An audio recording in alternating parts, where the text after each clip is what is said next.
My midterm grade was so bad, and it was worth like 20% of my grade. And I was like, it brought my grade down so bad. It took a hit. I got an A, but I could have easily gotten an A plus if it wasn't for that. And I'm like, I know this is toxic, but I know this is bad, but I'll do it. I know I'm not supposed to do this, but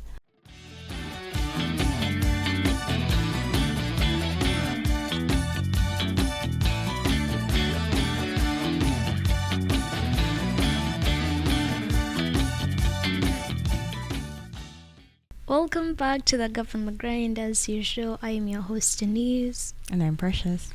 If you're watching on YouTube, don't forget to like, comment, subscribe, share. If you're listening on Apple Podcasts, Spotify, Amazon Music, don't forget to give us 5 stars. Don't forget to check out our socials. So, for this week, this is what I call finals week. Funny thing is, usually I have a finals week, like a typical finals week. This time I have finals month. Every single week. For the next month, I'm in finals with one tomorrow. Actually, my very first one. Precious. Anything to add about your week? About anything coming next for you? Well, for me,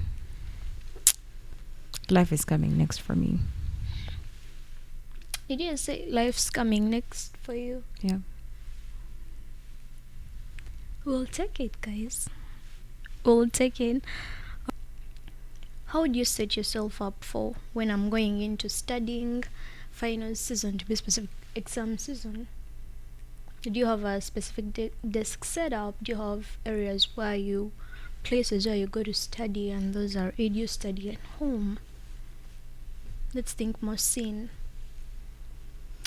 I used to program myself in a way that I'm supposed to study from a certain space in order to actually get or understand what I'm studying, or in order to actually remember. But then I realized that at a point I was doing a bit too much, and I'd confined my mind to thinking that if I didn't do this exact thing, or if I didn't go to this exact place and I was reading from somewhere else, I'd end up actually not understanding. But then when I started to open up a bit more and going to like different places, and being like, okay, let me concentrate and study from whichever place, I started to study a bit better. But yeah, in the beginning I did have like a specific area, which was, I would say, the library. I would just walk away from every other person. I wouldn't read from my room or my place, but that's basically it.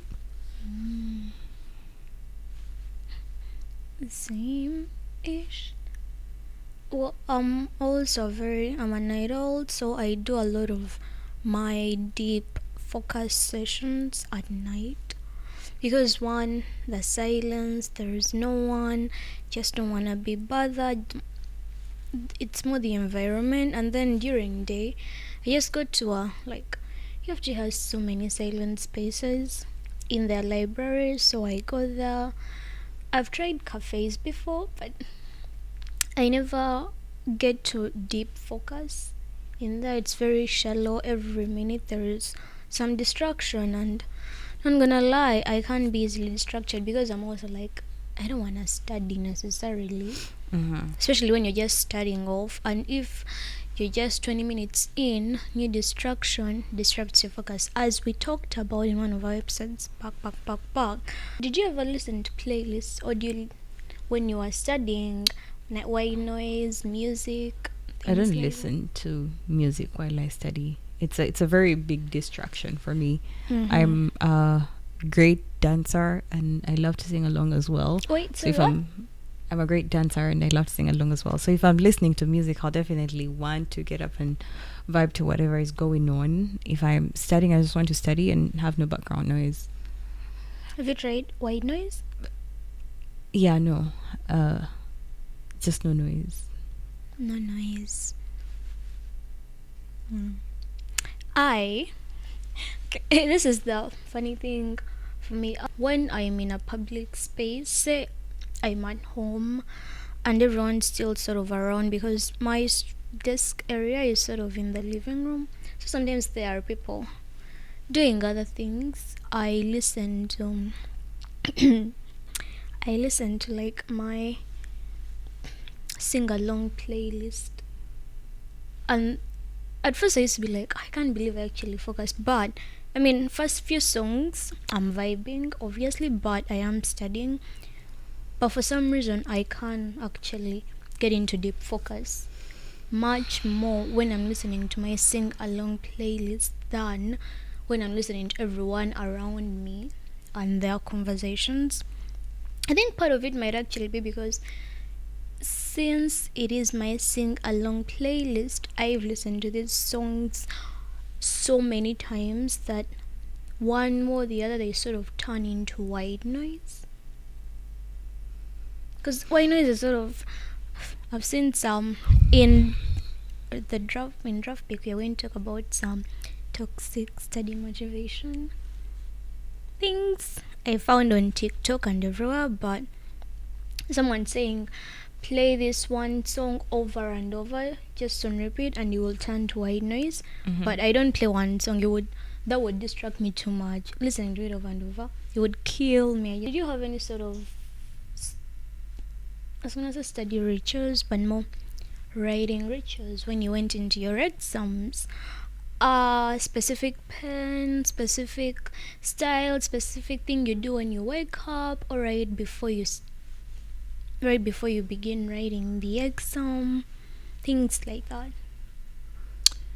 For primary school and high school, I always made sure to get new writing materials, and that was something that was instilled in me right from a young age. Whenever my brother and I were going to have exams, on exam days my mom would give us new pens, new erasers, new pencils, new rulers, whatever. So I grew up with a habit till high school. For college, I didn't, most of my exams I didn't really need pens, pencils. We were not supposed to enter with them, apart from one. I think it was just about two or one course where I actually had to write on paper. Other than that, not exactly, no specific seat, because one, you'd enter the exam room and you're just given a random space or random area to sit at. So no morning rituals. No, if I don't do this prayed before, praying, definitely. That's not a ritual for me. It's something that I'm supposed to do, but yeah, that's it. I don't think I had any. I don't think I've had any either. Yeah. Except I've been trying to instill in myself the absolutely no reading or anything like an hour before the exam, because the anxiety of it all. But it's also, I don't think it's something I can do yet. But it all, yeah, honestly, because even I think before it used to be much harder, but right now it's more like like 15 minutes before I enter the exam. Actually, this might be my new ritual now that I think about it. 15 minutes right before I enter, I open my AI, whichever one I'm using, and I'm like, give me a quick summary of everything. Because usually I do use AI to study different ones, but for like, depending on the class, but yeah. Just sort of like a summary of facts, like a cheat sheet that I go through for 15 minutes. And if I finish it first, then I go a more complex one, sort of like that, just to get the main facts. It's never as deep as full, but it's just, I do that. I've done that a lot this semester, and I might have to do it again. We'll see. Yeah. Do you have any toxic study motivation things? I don't know why I call them things. Something like your worst enemy is gonna be better than your something if you don't study. That's how, something like that, to motivate for me, you to get into the I, it wasn't it wasn't exactly in comparison to others. It's more of if I was studying, I had to make sure that I was the best. Yeah, cause yeah, right from P1, I was always like the best in class. I got so many bursaries because my school used to have this thing of where when you are the first for 2 consecutive terms, for the third term you study like you don't pay tuition or anything like that. So in my head I always had it engraved that I have to be the best. So that's the only thing that motivated me, was like I have to be better than every other person. Yeah, it wasn't like my worst enemy or anything like that. It was just I had to be better than all the other people. Hmm.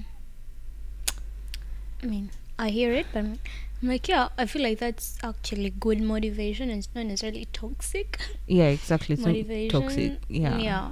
One time I was in a lab with, yeah, it was a group lab project thing that we're doing, and then someone asked one of the power with, because I mean, as students right now, we have so many courses in common, sort of. There will always be at least one person who did something similar to the previous semester. So this person asks, "What did you get?" He was like, this boy was like, "I got an A. Could have gotten an A plus, like very easily." So pissed off. I was so offended, so offended. He was like, freaking A, complaining about, and I'm just like, Denise, your standards are at the bottom.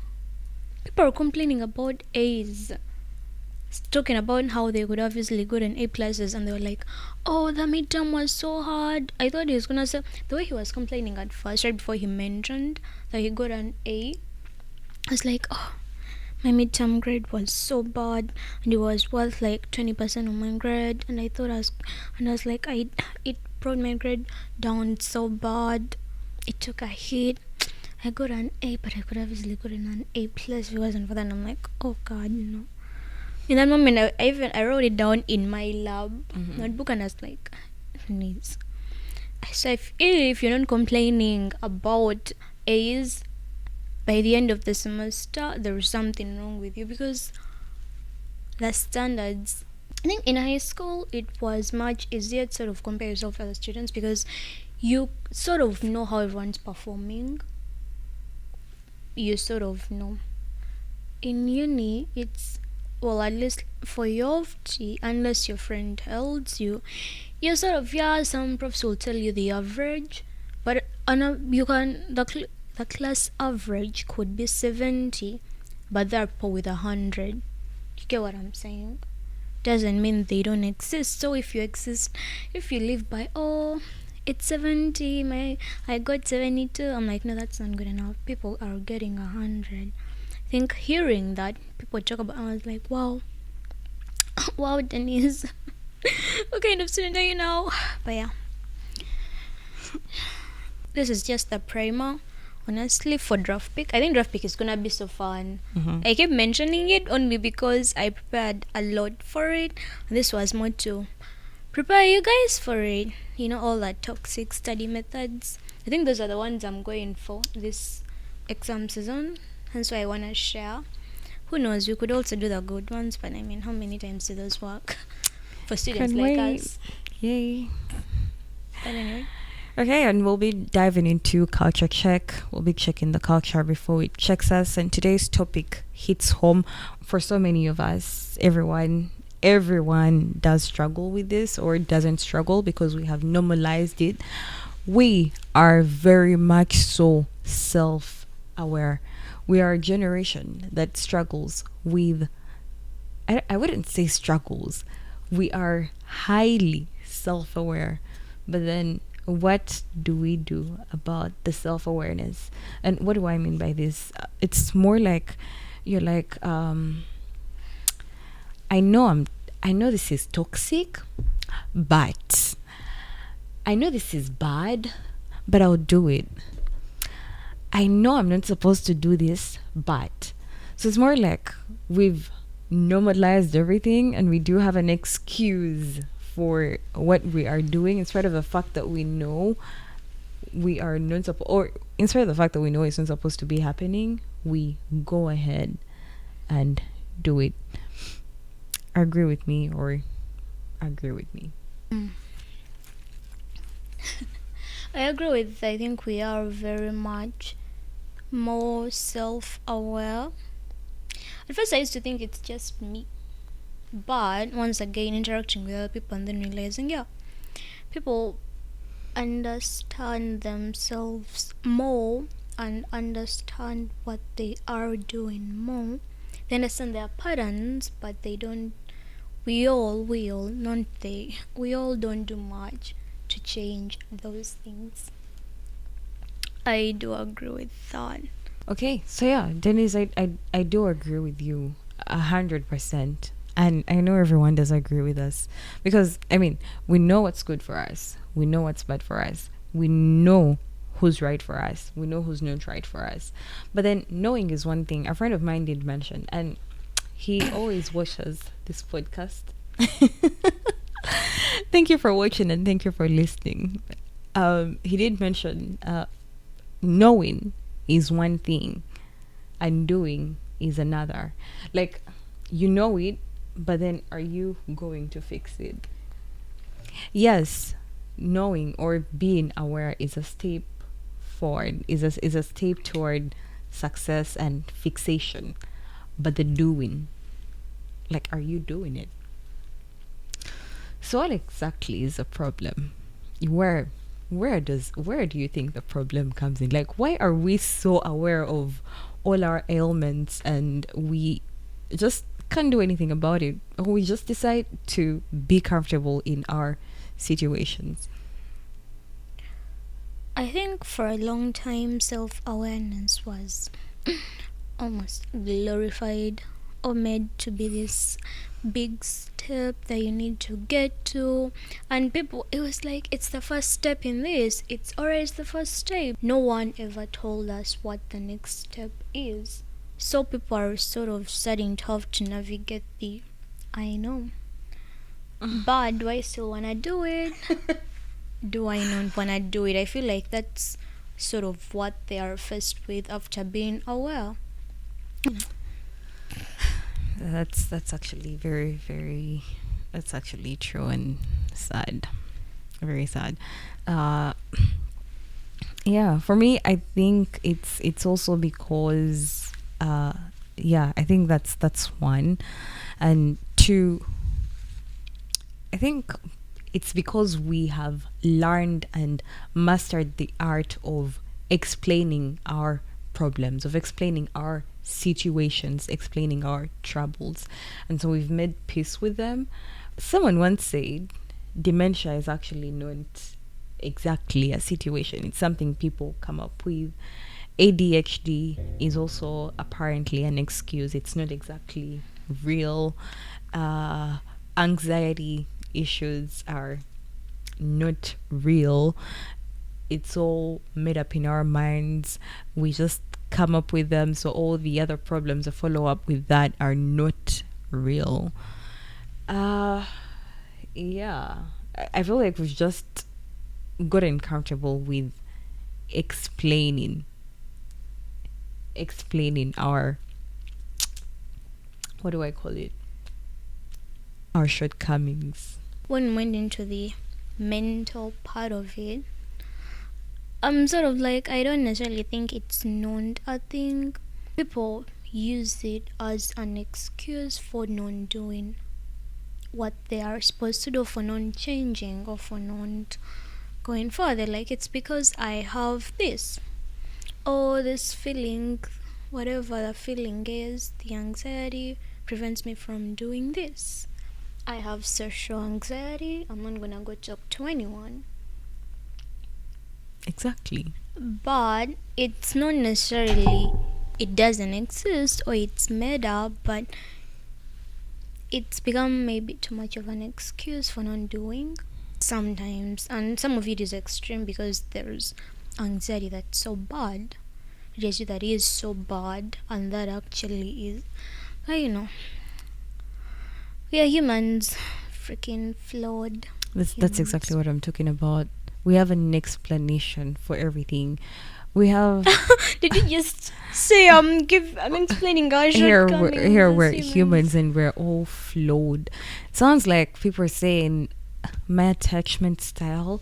I'm and I'm I have anxious attachment, or an avoidant, and therefore I shall not talk about it. Regardless, no matter what, I shall not talk about it.